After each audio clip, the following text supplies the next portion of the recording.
Assalamualaikum warahmatullahi wabarakatuh.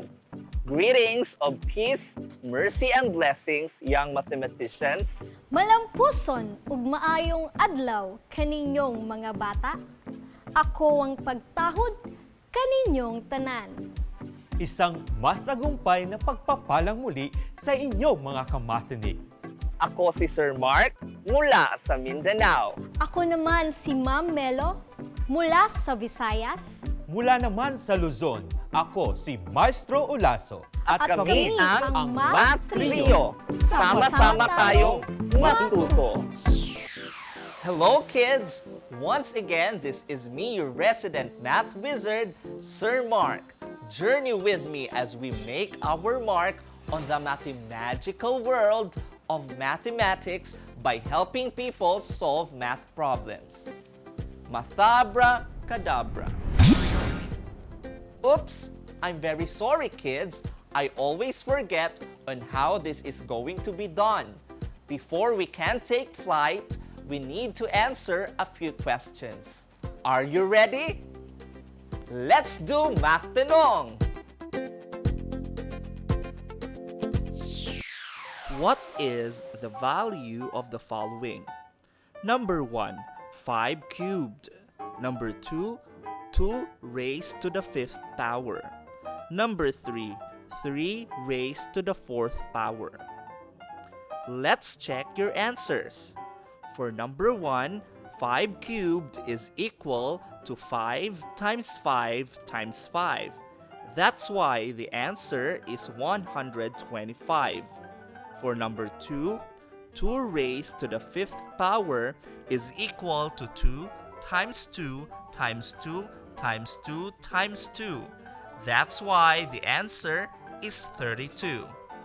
And the answer for number 3 is 81 because 3 raised to the 4th power is equal to 3 times 3 times 3 times 3. Did you get the correct answers? Great! Because you did well in our Math Tanong, I will give you a reward. You may now open this math trivia box where you will discover interesting facts relating to mathematics.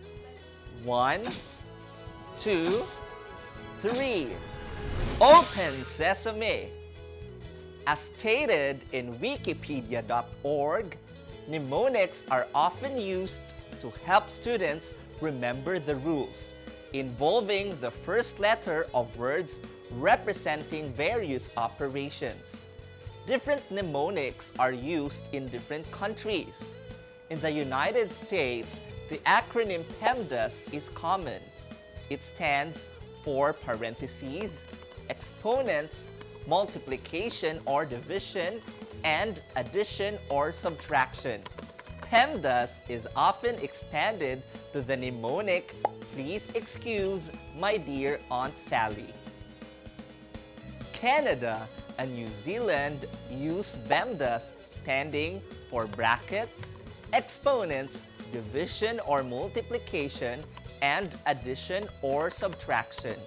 Most common in the UK, Pakistan, India, Bangladesh, and Australia, and some other English-speaking countries is BOMDAS, meaning either brackets, order, division or multiplication, addition or subtraction, or brackets, of or division or multiplication, addition or subtraction. Nigeria and some other West African countries also use BOMDAS. Similarly, in the UK, BEMDAS is also used standing for brackets, indices, division or multiplication, addition or subtraction. Wow! Isn't it amazing?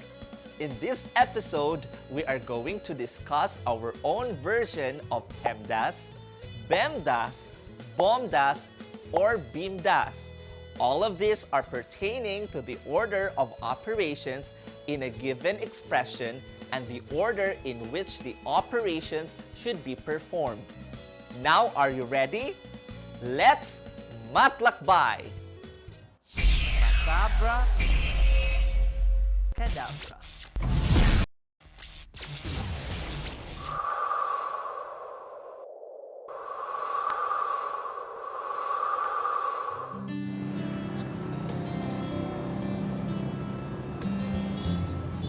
We are now here at Tubud Central Elementary School to help Romeo with his problem. Romeo, what's the problem? My classmates Ray and Ronald have different answers for this expression. 3 plus 5 times 4 minus 6 divided by 3. Ray answered 21 while Ronald answered 30. Because they have two different answers for this expression, I don't really know which one is correct. Don't you worry, Romeo. We have here Maestro Olaso to help you with your problem. Thank you, Sir Mark. Yes, we are here for you, Romeo. We, the Math Trio, are ready to solve whatever problem you have. Romeo's problem is about the order of the operations in an expression. So kids, listen very carefully because in today's episode, we will help Romeo and you will learn about performing two or more different operations using the GEMDAS rule. Brace yourselves! Let's do Matalakay! Ray and Ronald have different answers for the expression 3 plus 5 times 4 minus 6 divided by 3. Ray answered 21, while Ronald answered 30. Of the two learners, who answered correctly? This problem pertains to the series of operations in a given expression and the order in which the operation should be performed. To find the correct answer, we need to follow the correct rule, and this rule is called the GEMDAS rule. GEMDAS stands for grouping, exponent, multiplication or division, addition or subtraction, and this is related to the 4 basic rules in solving a series of operations. This is how the GEMDAS rule works. Rule number 1. Perform the operations within each pair of grouping symbols, parentheses, brackets, and braces, beginning with the innermost pair. Rule number 2. Simplify the expression with exponents. Rule number 3. Perform multiplication or division as they occur from left to right. Number 4. Perform addition or subtraction as they occur from left to right. Let's apply now the GEMDAS rule to find out who has the correct answer for this expression. Is it 21 or 30? 3 plus 5 times 4 minus 6 divided by 3 is an example of series of operations without grouping symbols and exponents.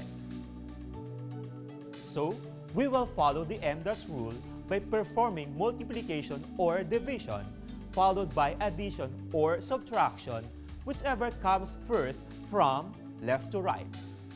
Therefore, we must do the multiplication operation first. 5 times 4 equals 20. This now gives us a series of operations that looks like this. 3 plus 20 minus 6 divided by 3. The next operation is division. 6 divided by 3 equals 2. We have now series of operations. 3 plus 20 minus 2. Our next operation is addition. 3 plus 20 equals 23. Finally, perform the final operation, which is subtraction. 23 minus 2 equals 21. Therefore, the final answer is 21. So Romeo, Ray got the correct answer because he followed the GEMDAS rule. Thank you, Maestro and Sir Mark. Thank you, kids. Now, let's proceed to our next activity. What is the value of the expression? 4 times the group of 6 minus 3 times the group of 11 minus 9 plus 14 divided by 7 times 2. As you might have noticed, we have the so-called nested brackets, wherein you have parentheses inside the brackets. So, let's follow the GEMDAS rule. Rule number 1. Perform all the operations inside a bracket, particularly the operations inside the parentheses. Perform the operation of subtraction first. 11 minus 9 equals 2. Rule number 2. Multiply 3 times 2 equals 6. Rule number 3. Divide.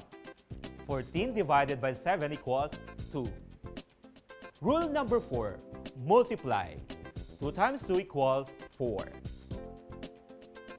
Rule number 5. Subtract. 6 minus 6 equals 0. Rule number 6. Add. 0 plus 4 equals 4. Rule number 7. Multiply. 4 times 4 equals 16. Therefore, 16 is the answer. Did you get the same answer as well? Wow, you're so good! Now, Ma'am Melo will discuss the next activity. Go, Ma'am Melo! Yes! Thank you, Maestro. Now, if you really understand how to perform 2 or more different operations using the GEMDAS rule, this activity is going to be easy for you. Simplify 4 times the group of 3 squared plus the group of 2 plus 3. Again, first, solve all the operations inside the parentheses and brackets by beginning with the innermost pair and following the correct order. Rule number 1. Add. 2 plus 3 equals 5. Rule number 2. Simplify the expression 3 squared, which is equal to 3 times 3, which is equal to 9. Rule number 3. Perform addition since it is the part of the bracket. 9 plus 5 equals 14. Rule number 4. Perform the last operation. 4 times 14 equals 56. Therefore, the answer is 56. I hope that you arrive at the same answer. To check if you really learned from our examples, get ready and say, "Ma-try nga!" Again, in this activity, if you get the correct answer, you will be given a math wizard badge. Are you ready? Great! Maestro Lazo, it's your turn! Yes, Ma'am Melo. We will call this activity Problem Math No! Again, do your best in answering the activity to get another Math Wizard badge. Here is the problem. What is the answer if you evaluate the expression 5 times the group of 2 times 7 plus 5 squared? It's time once again to call our math buddy, Mateo. Hi, Maestro. Hi, kids. Mateo, can you show our kamathanic your answer for this problem? Here, Maestro. My answer is 195. Wow, Mateo, you got the correct answer. Can you explain to our kamathanic how you got your answer? Sure, Maestro. I just followed the GEMDAS rule. Here is what we need to do. First, simplify the expression inside the parentheses by performing the exponential notation 5 squared, which is equal to 5 times 5 equals 25. Next, multiply 2 by 7, which is equal to 14. Add 14 and 25, which is equal to 39. Then, multiply 5 and 39. That's why the answer is 195. You're so good, Mateo. Mateo just shared the steps in performing two or more different operations using the GEMDAS rule. I hope you got the same solution as Mateo. Ma'am Melo, it's your turn. It seems that you already understand how to perform two or more different operations using the GEMDAS rule. Because of that, I expect that all the things you have learned today would be matatandaan. Again, in performing the series of operations using GEMDAS, we must follow these basic rules. Rule number 1. Perform the operations within each pair of grouping symbols, parentheses, brackets, and braces, beginning with the innermost pair. Rule number 2. Simplify the expressions with exponents. Rule number 3. Perform multiplication or division as they occur from left to right. Rule number 4. Perform addition or subtraction as they occur from left to right. This time, let's have our final activity. Again, brace yourselves. It's mathematics time! Choose the letter of the correct answer. Number 1. To evaluate the expression 3 squared plus 8 minus 7 times 6, what will you do first? Letter A. Multiply 7 by 6. Letter B. Simplify 3 squared. Letter C. Subtract 7 from 8. Letter D. Get the sum of 3 squared and 8.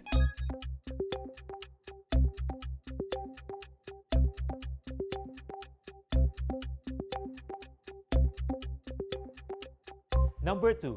What is the GEMDAS rule number 2? A.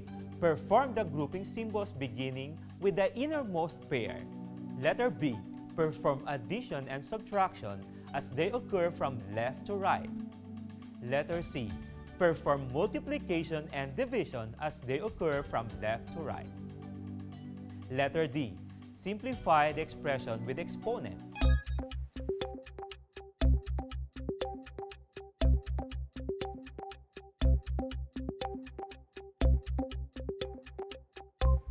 Number 3. If you apply the GEMDAS rule number 4 in the expression 8 times 4 minus 5 plus 6 divided by 3, what operation should be performed first? A. Addition. B. Subtraction. C. Multiplication. D. Division.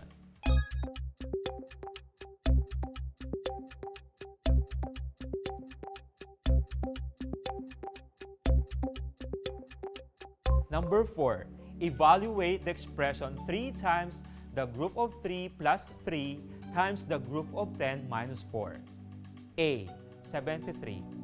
B. 69. C. 68. D. 63.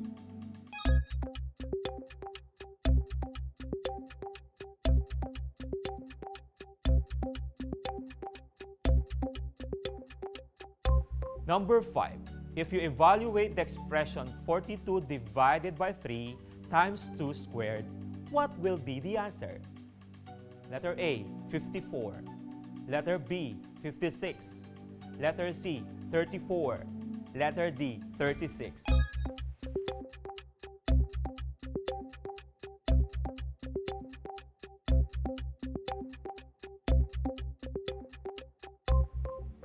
Let's check your answers. Number 1. By following the GEMDAS rule number 2, the answer is letter B. Simplify 3 squared. Number 2. The GEMDAS rule number 2 is letter D. Simplify the expression with exponents. Number 3. By applying the GEMDAS rule number 4, the answer is letter B, subtraction. Number 4. The correct answer is letter D, 63. Number 5. The correct answer is letter B, 56. How many of you got a score of 4? How about 5? Great! To those who got 3 below, don't you worry because you can review your self-learning module and can still watch the replay on YouTube channel DepEd TV Official. Natapos na naman ang ating aralin.